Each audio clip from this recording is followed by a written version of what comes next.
In 1965, in a cemetery in Pittsburgh, a team of scientists opened a grave. The man inside had been dead for 33 years. His coffin was lined with lead, not for ceremony, but for containment. And when they brought their instruments close to what was left of him, the needle moved. It moved almost exactly as much as it would have on the day he was buried. This man was not a soldier. He had never stood near a reactor, or a test site, or a bomb. He was a millionaire who drank something every single day for years, because a physician told him it was good for his health, and because at the time, buying it was perfectly, unremarkably legal. Who sold it to him? How was nobody stopping this? And why did the man who made it insist, right up until his own death, that it was completely harmless, with one line that shut every argument down? Welcome to Poison Pantry. Let's open the file on Radioactive. To understand how a country talks itself into drinking radiation, you have to go back to 1898, and to Marie and Pierre Curie. When they isolated radium, they didn't just find an element, they found a symbol. Here was a substance that gave off energy from nowhere, apparently forever, and glowed faintly in the dark while doing it. Doctors were already using it to attack tumors, and it worked well enough to seem miraculous. So the word radioactive did not mean what it means to you now. In the 1920s, it meant modern, it meant scientific, it meant the future had arrived in a jar. And into that gap, between what radium actually was and what the public believed it to be, stepped a man named William J. A. Bailey. Bailey called himself Dr. Bailey. He was not a doctor. He had dropped out of Harvard, and he had a fraud conviction behind him.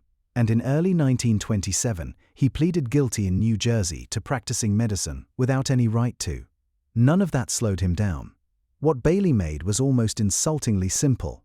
Radium, dissolved in distilled water, 1/2 ounce, in a small glass bottle.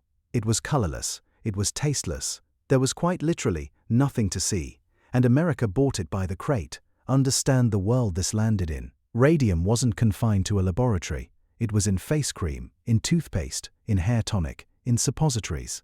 Putting the word on a label made a product sound like it came from the future, and manufacturers knew it. Bailey's pitch was the purest version of the whole delusion. He called Radioactive Perpetual Sunshine. He called it a cure for the living dead. His literature suggested it could help with something like 160 different conditions, which should have been the tell. Nothing treats 160 things. Between 1925 and 1930, he sold roughly 400,000 bottles. And here's the part most people miss, the detail that makes this about people rather than chemistry. A bottle cost $1. In that era, that was real money, enough that ordinary families simply couldn't afford a daily habit of it. Bailey didn't lower the price, because the price was the point. Being expensive made Radioactive exclusive, and being exclusive made it desirable, and the people who could afford to drink it every day were exactly the people society was most likely to imitate. Which brings us to the man in the lead coffin. But before we get to him, you need to understand what was actually happening inside the people who drank this, because I want to be very clear about which kind of case this is. On this channel, we cover foods that were wrongly feared, and foods banned over legal technicalities, and this is neither of those. Radioactive was not a scare. It was not a misunderstanding. It was, physically and measurably, deadly, and it was sold as medicine. Here's why. Your body is built to grab calcium out of whatever you swallow and pack it into your bones. That's how skeletons get made. The problem is that radium sits close enough to calcium in its chemistry that the body can't reliably tell them apart. So swallowed radium doesn't pass through you. It gets filed away, deliberately, into your bones and your teeth, the two places you can never flush, scrub, or cut it out of. And then it stays. Radium's half-life is roughly 1600 years, which in practical terms means it does not meaningfully fade inside a human lifetime. Now here's the cruelest part.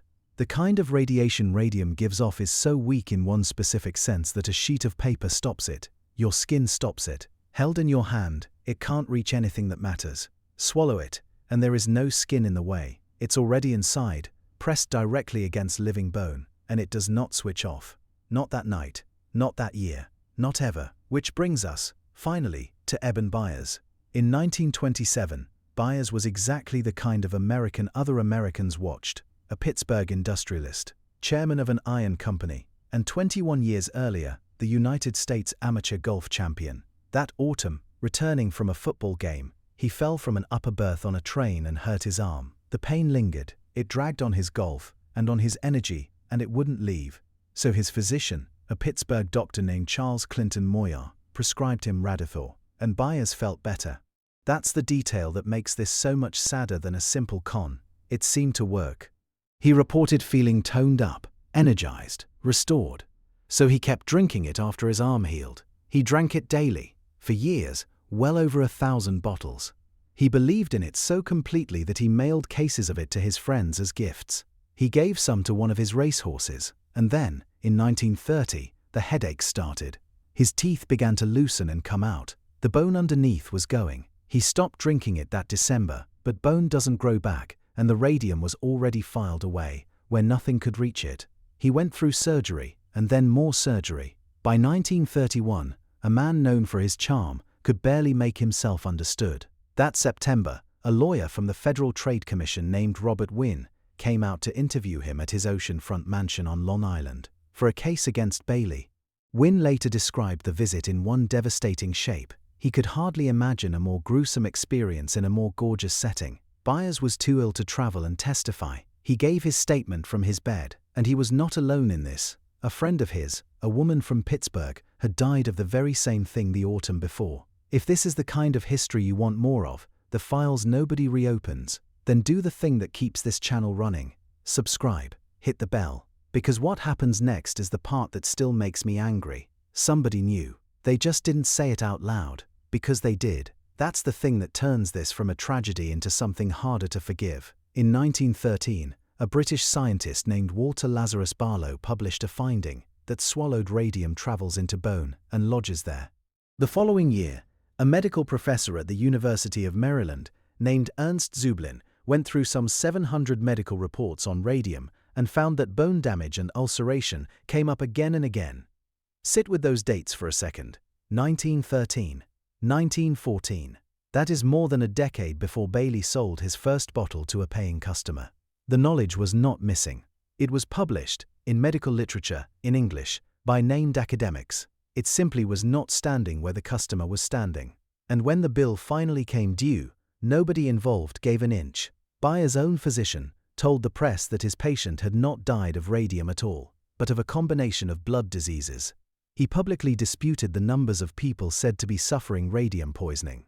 He kept defending radium water as legitimate treatment, and Bailey never wavered, not once, not for the rest of his life. His answer, whenever anyone pressed him, was always some version of the same line, that he had drunk more radium water than any man alive and never suffered any ill effects. Think about how effective that is as a defense. It isn't a study, it isn't data, it's a man pointing at his own body and saying, "Look, I'm fine." And it worked, because it feels like proof. Then he did something that tells you everything. He moved on.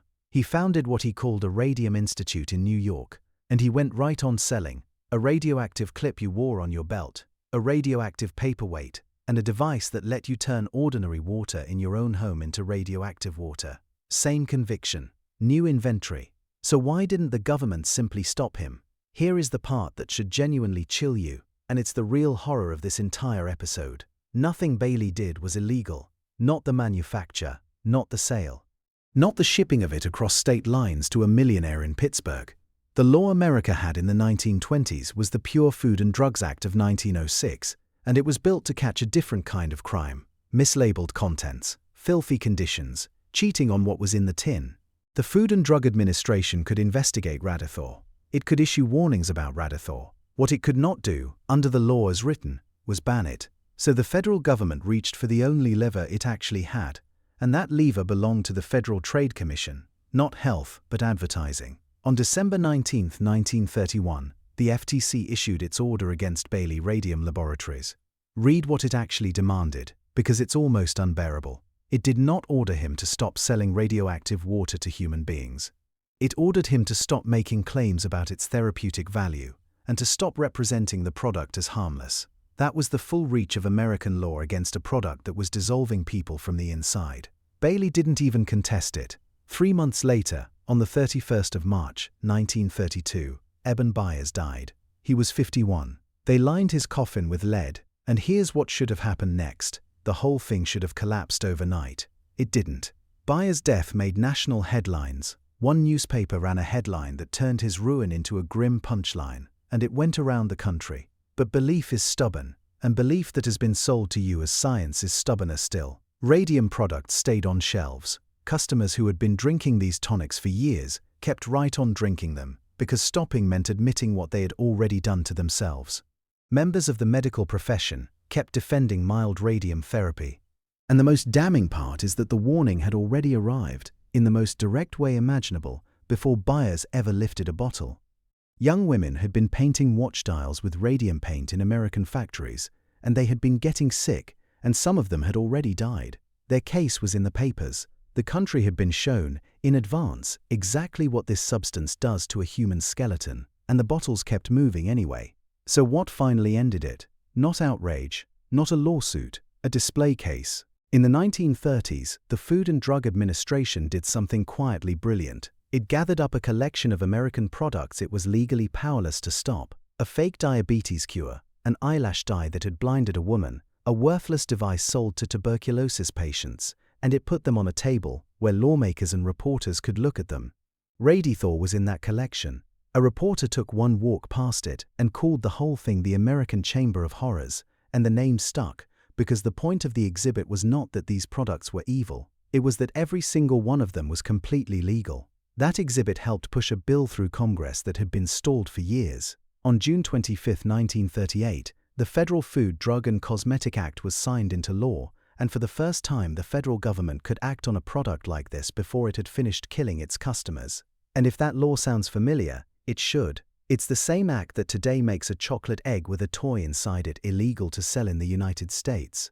So the next time somebody tells you that ban is absurd bureaucratic nonsense, remember that the law it comes from was written in a room where people were looking at a bottle of radioactive water that a doctor had prescribed.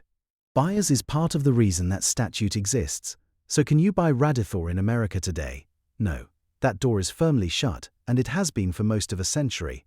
But the question underneath it, whether something can reach a shelf faster than the evidence about it can reach you, that one never fully closed. Which brings me to what almost everyone gets wrong about this.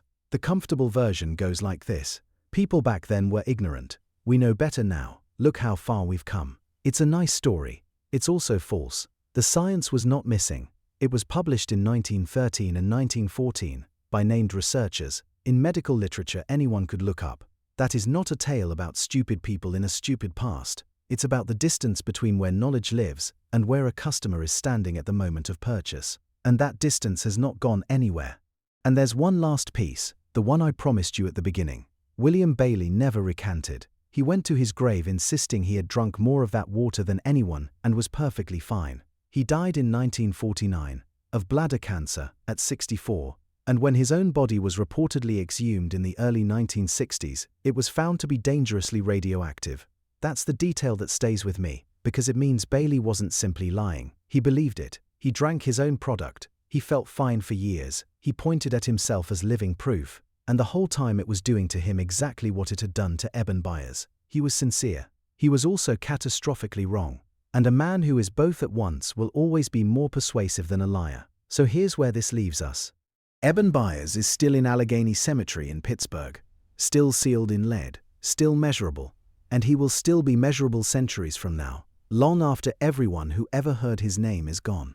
Bailey sold that water under the name Perpetual Sunshine. He meant it as poetry. It turned out to be a specification. This was never really a story about radium. It's about how convincing the word scientific can sound in the mouth of someone selling you something, and how long the gap can stay open between what is known and what is on the shelf. So tell me below, what do you think our Radithor is? What are we drinking right now that our grandchildren will not believe we paid for? I read them. Next week, we open another file. Until then, mind what's on your plate.